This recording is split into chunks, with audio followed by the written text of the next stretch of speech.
वीरेश, हम देख रहे हैं कि पिछले 6 महीने से जो गोवा का लोकायुक्त अपॉइंट करना था अभी तक तो नहीं हो पा रहा है, तो इसकी क्या वजह हो सकती है? देखो, ऐसा चल रहा है गोवा में कि ये जो बीजेपी सरकार है टोटल करप्ट सरकार है और ये दिखा रहे क्योंकि लोकायुक्त जो है वो अपॉइंट करना चाहिए था। 6 महीने से अभी तक कोई भी लोकायुक्त अपॉइंट नहीं किया है। इसका जो है हमने लास्ट असेंबली में भी आवाज़ उठाया था, लेकिन अभी बार बार आवाज़ उठाने के बाद भी लोकायुक्त अपॉइंट नहीं हो रहा है। उसका एक ही आंसर रह सकता है वो कि जो करप्शन है वो छुपाने के लिए ये लोकायुक्त अपॉइंट नहीं कर रहे और बहुत सारे कंप्लेंट्स वगैरह आ रहे होंगे, लेकिन वो कंप्लेंट्स का कुछ भी अभी आगे का डेवलपमेंट कुछ नहीं है। उस पर एक्शन क्या कर रहे हैं वो भी नहीं है।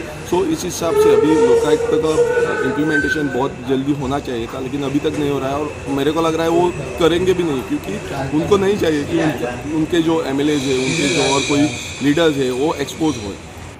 इन 6 सालों में हमने देखा है लैंड ग्रैबिंग हो, जॉब स्कैम हो, ऐसे बहुत सारे जो स्कैम्स या करप्शन इस सरकार के खिलाफ हुए थे, तो इसको दबाने की कोशिश सरकार कर रही है। बहुत सारी कोशिश ये सरकार कर रही है क्योंकि बहुत करप्शन जो है लैंड के द्वारा, जॉब के द्वारा और कोई भी डिपार्टमेंट रहे, बहुत सारे डिपार्टमेंट आप देख रहे हैं उधर बहुत सारा करप्शन। टूरिज्म में आप देखो बहुत सारा करप्शन चल रहा है और ये पूरा छुपाने के लिए यही चल रहा है, क्योंकि ये सरकार जो है वो दिखावे के लिए और कुछ कर रही है, लेकिन अंदर से खोखली कर रही है। जो तिजोरी सरकार की तिजोरी है पूरी खोखली कर रही है। ये मुद्दा असेंबली में आप उठाएंगे? ज़रूर हम ये मुद्दा असेंबली में उठाएंगे। हमें जितना टाइम मिलेगा उस टाइम को लेके हम ये मुद्दा उठाएंगे, क्योंकि ये बहुत इम्पोर्टेंट है। क्योंकि कोई लोकायुक्त नहीं हुआ तो ऐसा करप्शन और बढ़ेगा और कोई उसको उधर आगे जाने का भी कुछ सवाल ही नहीं होता है। देखा कि 6 महीने से गोवा में जो लोकायुक्त अपॉइंट करना था अभी तक तो नहीं हुआ है, क्या वजह हो सकती है? क्योंकि on one side it's a very similar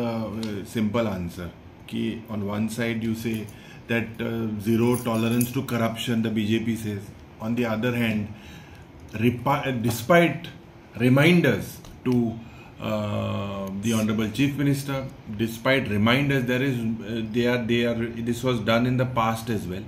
6 months before they delayed the same procedure now. It is a very, very sorry state of affairs.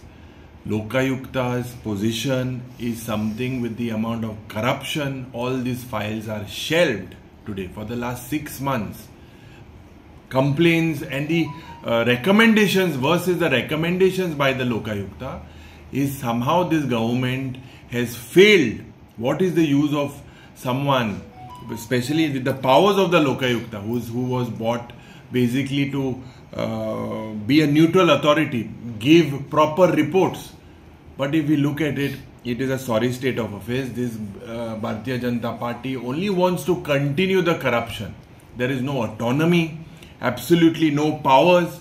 The Goa Lokayukta is not seen for the last 6 months and much before that as well. So we feel that this is a ploy, and we have reminded, even I believe about 10-15 days ago we raised this particular issue and reminded the Chief Minister that the institution of the Lokayukta cannot be kept into abeyance. आप भी इस समिति में होते हो जो Lokayukta appoint करते हैं, आपसे कोई कम्युनिकेशन सरकार की तरफ से हुआ थी?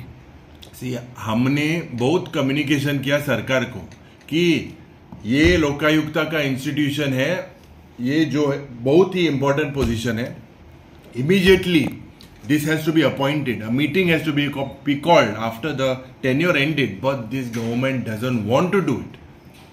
We have sent reminders also to the government. तो ये आने वाली जब असेंबली सेशन होगा वहाँ पे 100%. See, there is a link between the vigilance and the Lokayukta. Why? The same is happening with the vigilance department. So many files of corruptions regarding tender corruption, regarding events corruption, regarding corruption in the entire system, regarding job scams. All these complaints today are shelved. All these complaints are just running in the limbo. They are just running from one desk to another. This is just, they are just creating a drama.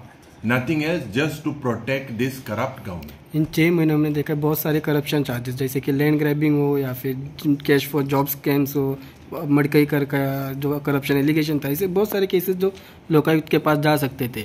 फिर लोकायुक्ता के पास जो cases पहले से हैं और जो लोकायुक्ता ने जो रिकमेंडेशन गवर्नमेंट को दिया वो गवर्नमेंट क्यों इम्प्लीमेंट नहीं कर रही है? This is the main question. So basically we need to give the Lokayukta more powers, We need to give the Lokayukta powers to do checks of corruption even without prevention. Try to prevent this corruption, because the way the government corruption is happening in the state of Goa, there seems to be no end. And all these, we immediately demand that the Lokayukta be appointed.